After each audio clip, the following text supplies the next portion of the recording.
Ensinarei a pescar gente. Aleluia.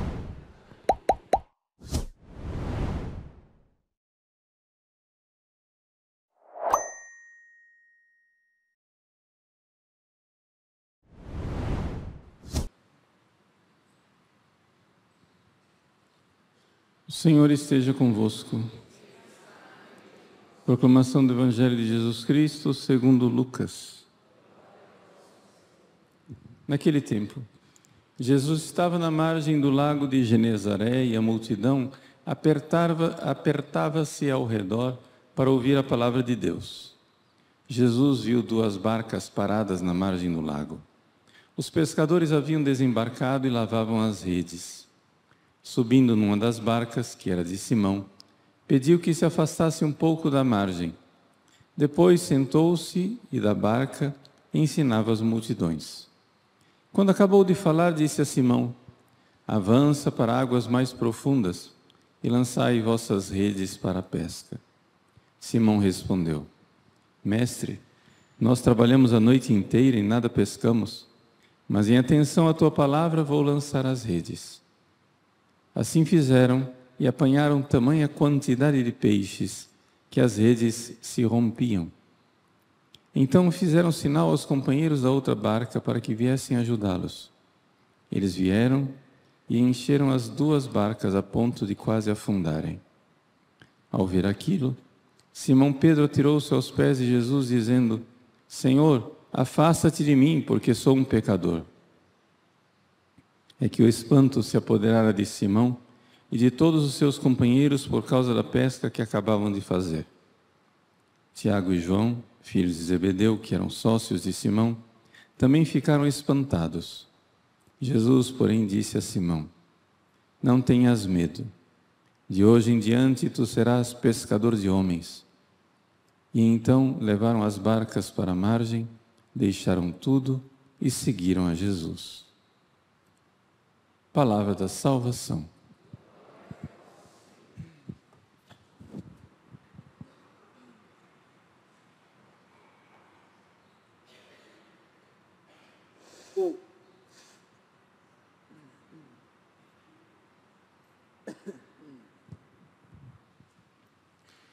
Meus queridos irmãos e irmãs, no Evangelho de São Lucas, Jesus até agora agiu sozinho. Ele foi até João Batista, foi batizado, depois foi ao deserto, tentado pelo diabo, depois ele aparece em sua cidade, Nazaré, onde faz aquela autorrevelação na sinagoga. O Espírito do Senhor está sobre mim. Começa então a pregar, a fazer exorcismos, milagres, mas Jesus até agora agia sozinho. E apesar de sozinho, ele atrai uma multidão ao seu redor. E exatamente por causa desta multidão que está ao seu redor, ele não consegue ter uma distância suficiente para falar-lhes. A multidão vai encurralando Jesus na beira do lago. Ele sobe na barca de Simão Pedro e começa ali a fazer uma pregação usando exatamente a acústica do lago para se dirigir à multidão. E aqui então, após essa pregação, São Lucas nos dá em detalhes que não deu nenhum outro evangelista, nos dá a vocação dos primeiros sacerdotes. Jesus chama seus primeiros seminaristas, poderíamos dizer, que serão ordenados sacerdotes na última ceia. E como é que isso se dá? Claro, você vai dizer, mas padre, isso daqui não é exemplar, porque Jesus faz aqui um milagre, não é?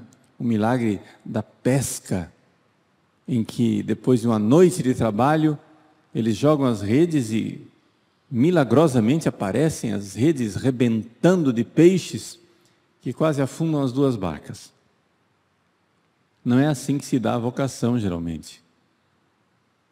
Sim, mas o que acontece? Aqui, Jesus faz esse milagre porque ele é um milagre profético. Simão, Tiago e João, que são mencionados nesse evangelho, já eram pescadores.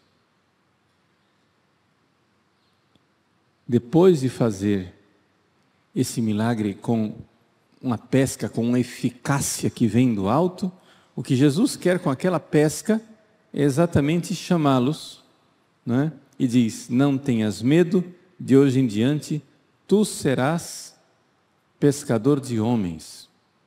A tradução nossa, litúrgica, não segue bem o pé da letra do que está em grego.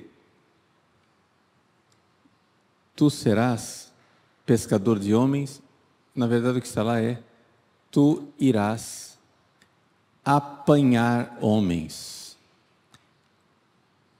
Só 2 vezes esse verbo aparece no Novo Testamento. E é um verbo que significa apanhar vivo. É estranho, porque com a pescaria você mata, né? A palavra vivo está dentro do verbo, zoon. Você vai apanhar vivo homens. Você vai ser, mais do que pescador, ao pé da letra aqui, você irá apanhar vivos homens. Irá ser uma espécie de aprisionador de homens. Claro que o sentido é pescar, e está bem traduzido, se você pega o sentido serás pescador de homens. Mas eu quero salientar essa nuance, que só em São Lucas, a única vez no Novo Testamento em que isso aparece, né? Em que nós vamos ser aprisionados vivos.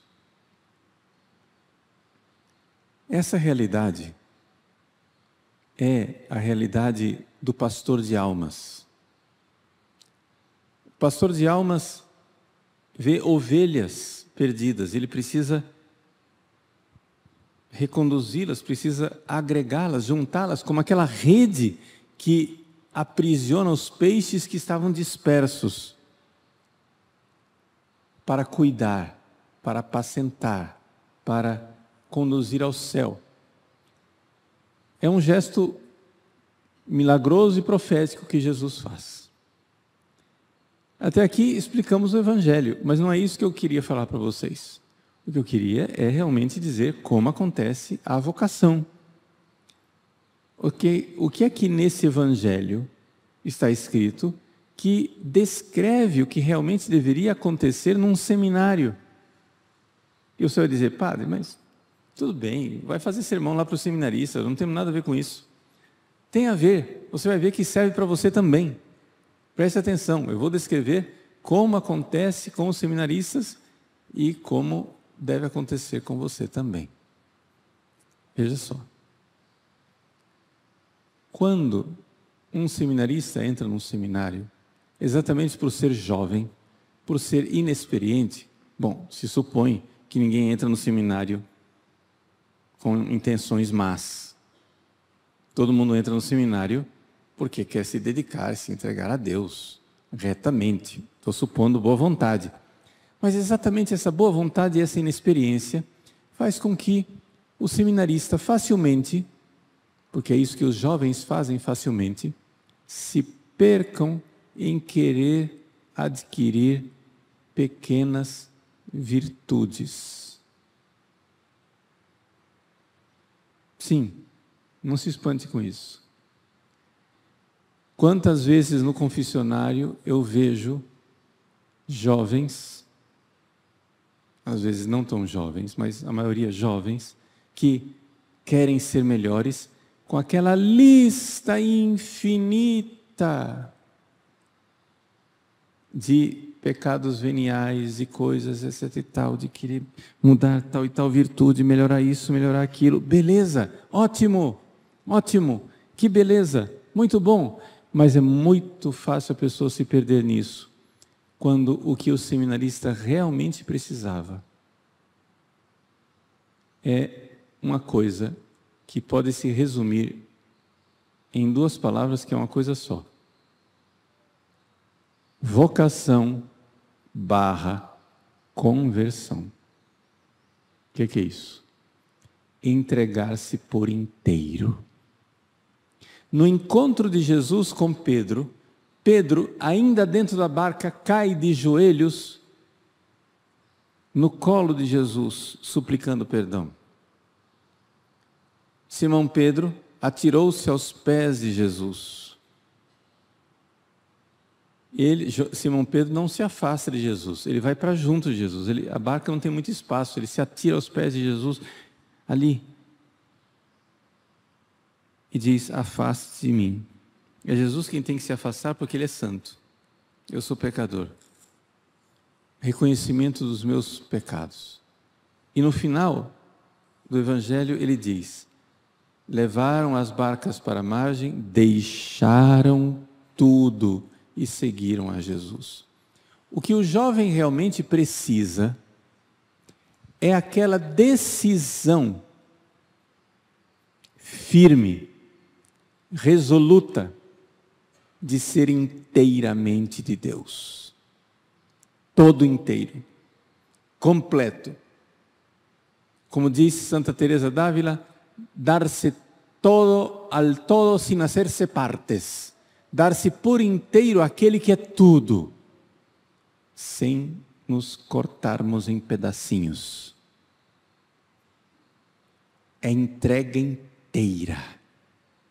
É muito fácil uma pessoa cair em autoanálise, numa concentração excessiva de autoobservação de si mesmo o tempo todo,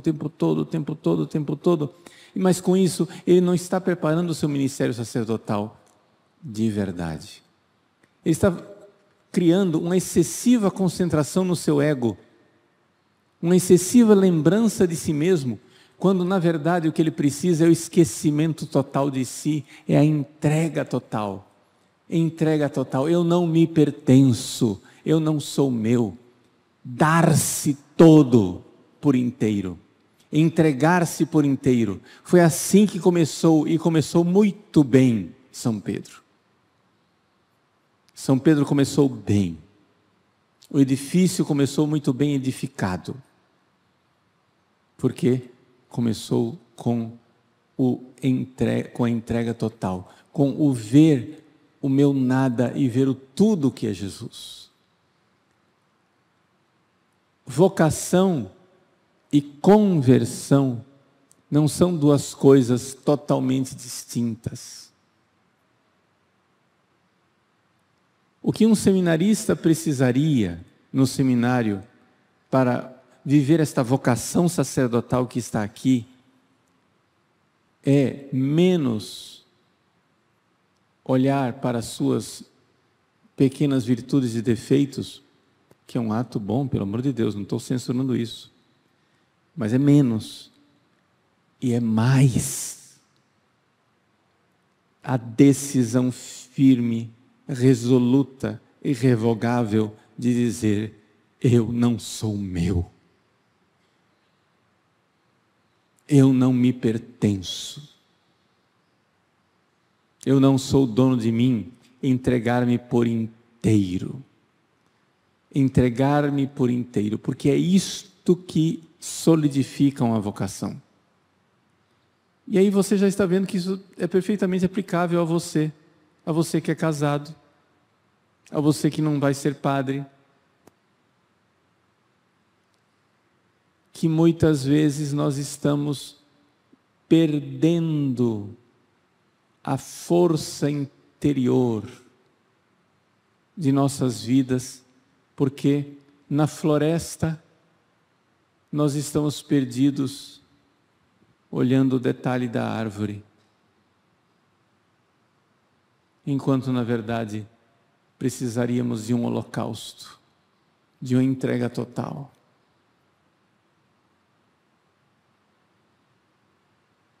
Porque a entrega total ela é o contrário desta mentalidade contabilista, do contador que está olhando ali o pequeno.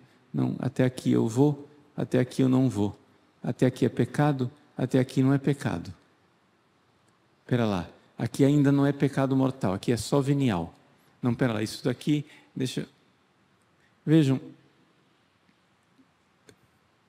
não estou dizendo que as pessoas não possam estudar moral e melhorar no seu exame de consciência para corrigir os seus defeitos. Mas, quando eu me perco no exame de consciência e esqueço o único necessário, que é entregar tudo. Essa palavra tudo nos assusta. Essa palavra tudo diz, não, mas isso é para os monges. Não, mas isso é para vocações especiais. Não, é tudo. Deus não quer um pedaço. Deus quer tudo. Porque Ele quer que você seja completamente feliz.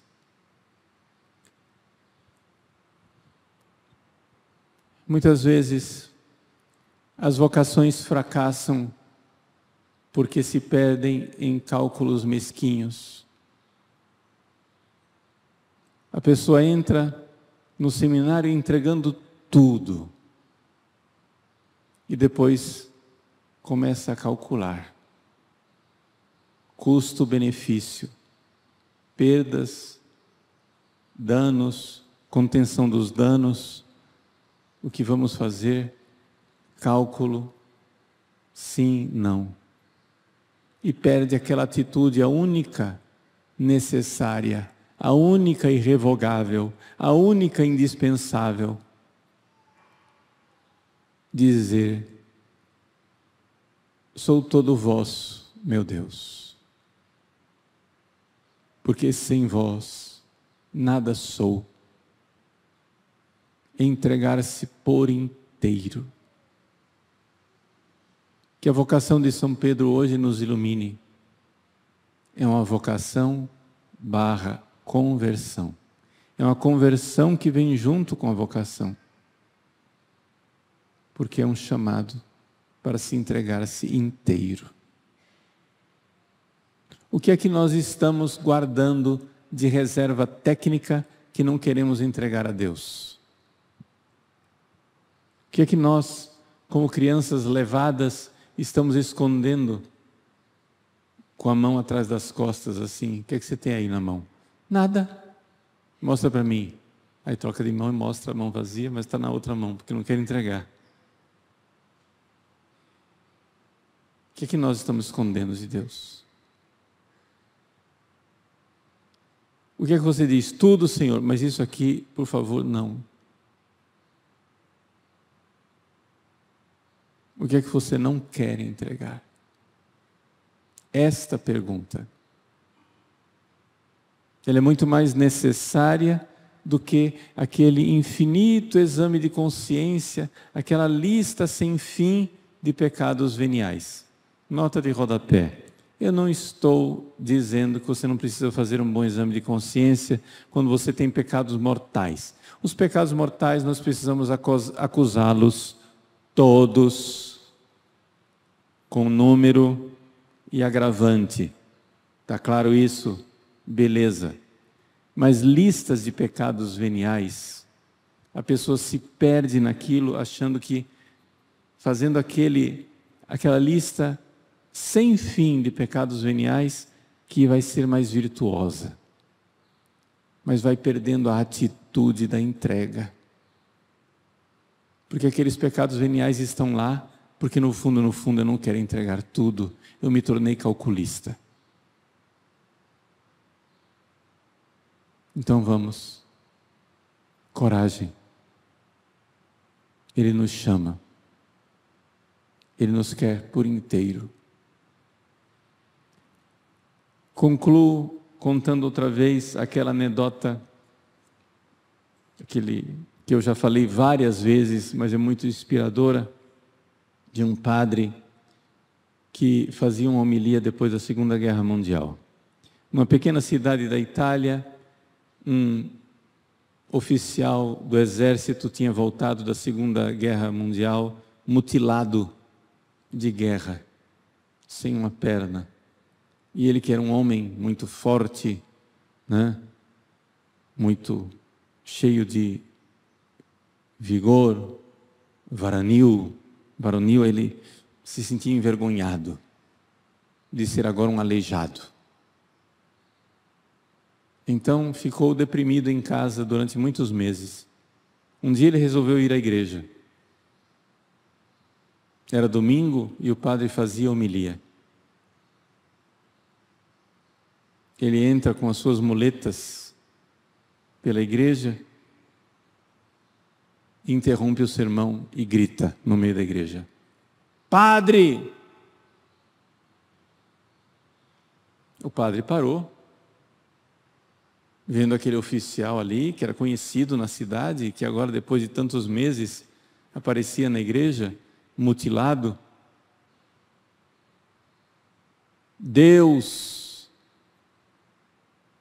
aceita um pedaço de homem, porque era assim que ele se sentia, mutilado, um pedaço de homem. E então o padre respondeu com muita sabedoria: meu filho, Deus aceita um pedaço de homem que se entrega por inteiro, mas não aceita um homem inteiro que se entrega só um pedaço. Pense nisso. Você está se entregando aos pedaços ou você está se entregando por inteiro? É essa luz que a vocação e conversão de São Pedro vem trazer hoje para nós.